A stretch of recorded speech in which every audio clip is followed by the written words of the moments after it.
Battlefield 2042 is one of the most controversial games of the entire series and received quite negative reviews at release, but has since been improved a lot. But are these updates enough to make the game worth buying? Let's find out. Now, in case you've never seen the game before, it is a first-person shooter set in a near-future world ravaged by climate disaster. The ultimate goal of the game is to achieve victory for your team by completing objectives, capturing control points, and defeating the enemies in massive large-scale battles. The world is chaotic and dynamic, with real-time weather events like tornadoes and sandstorms that can dramatically change the course of a battle. The nature of the game is therefore focused heavily on large-scale warfare, with a strong emphasis on teamwork and strategy. So whether you're flying a jet, driving a tank, or storming a building on foot, there are many different ways to enjoy the game. One of the best features is the introduction of specialists, each with their own unique abilities and gadgets. So you can choose a specialist that complement your playstyles or even fill a very specific role in your squad. So you could choose a grappling hook to reach high places, deploying a sentry gun to defend an objective, or even reviving teammates with defibrillator.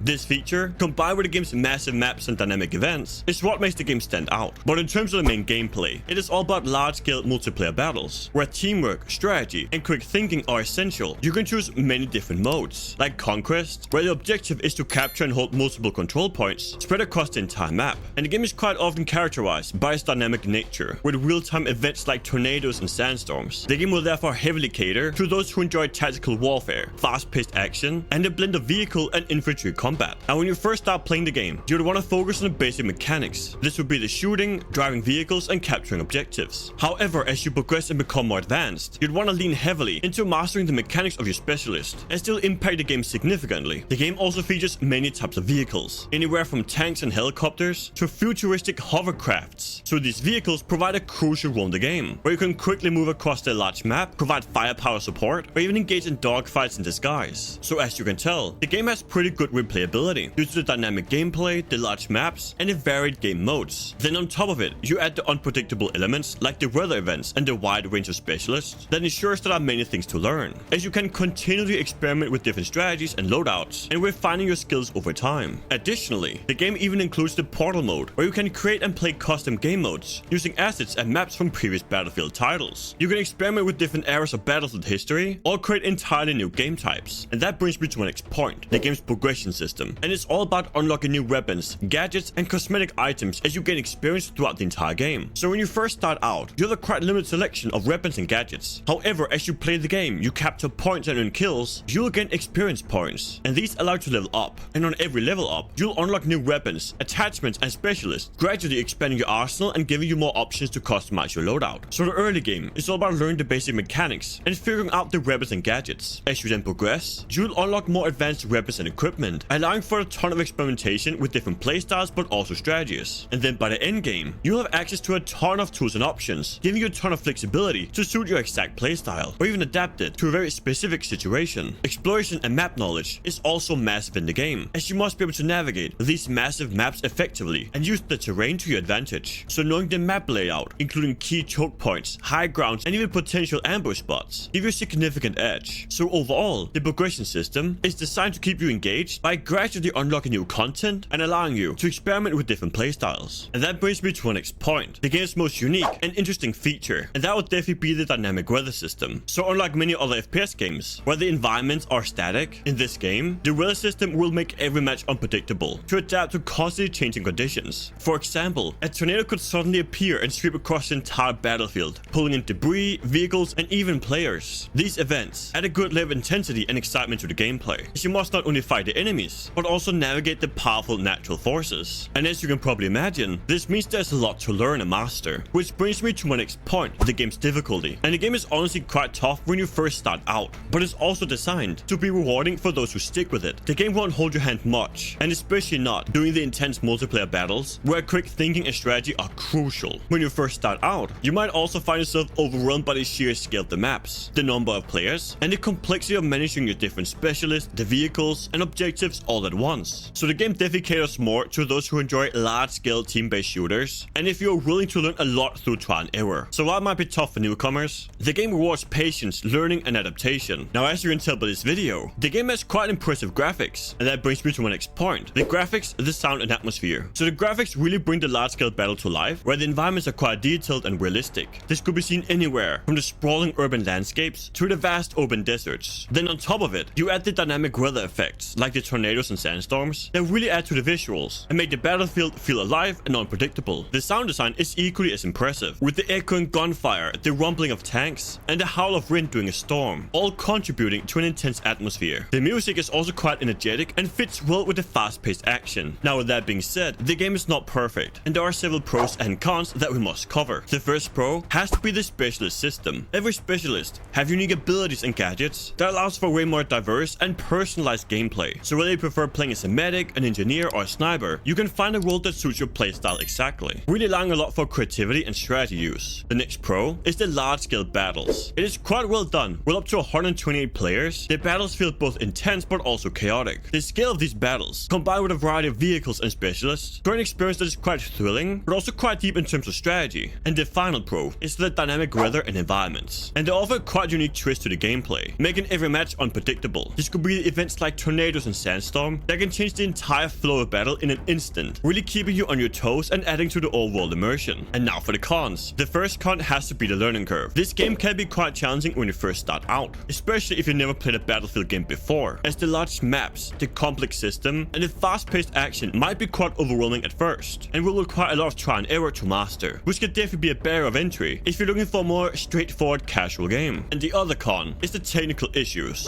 Now, while the game has improved a lot since launch, there are still technical issues you will encounter once in a while. This could be bugs or even performance issues, especially during some of the large-scale battles. This can be really frustrating and can disrupt the overall experience. But with that being said, let's grade the game. And Battlefield 2042 gets a solid 7 out of 10. The game is quite unique with its large-scale battles, dynamic weather, and the introduction of specialists, which add a ton to the variety and depth of the gameplay. Furthermore, the chaotic and intense nature of the battles, combined with the need for teamwork and strategy, makes the game quite exciting and engaging, especially if you enjoy competitive multiplayer shooters. Then you add the visual and sound design on top of it, that also contributes significantly to the overall immersive experience, making you feel like you are in the middle of a massive conflict. However, the game has several drawbacks, and it's why it doesn't score higher. The learning curve can be quite steep, and will definitely be a barrier of entry for new players, where you have to learn the mechanics before you can truly enjoy the game. Furthermore, the complexity of the gameplay, along with the sheer scale of the battles, requires a lot of time and patience to master. Additionally, despite quite significant improvements since launch, the game still suffers from technical issues, which can be very annoying at times. So in conclusion, I would recommend the game for you if you enjoy large-scale team-based multiplayer shooters with a focus on strategy and dynamic environments. The game's strength definitely lies in its scale, the variety of gameplay options, and the quite immersive atmosphere. However, it might not be the best fit for the more casual player, or if you're looking for a more accessible game where you can just pick up the game and be quite good at it within a few hours, as you must be willing to invest the time to learn and master the gameplay mechanics. So is it the best shooter game out there? Definitely not. But if you're looking for something new to try, and if you can get the game on sale for less than 15 bucks, it is most likely worth it for you. But I still would not pay full price for it, and I would absolutely recommend you buy it on sale, because at that price it will be decent value and it will be worth the money. For more amazing games, click here.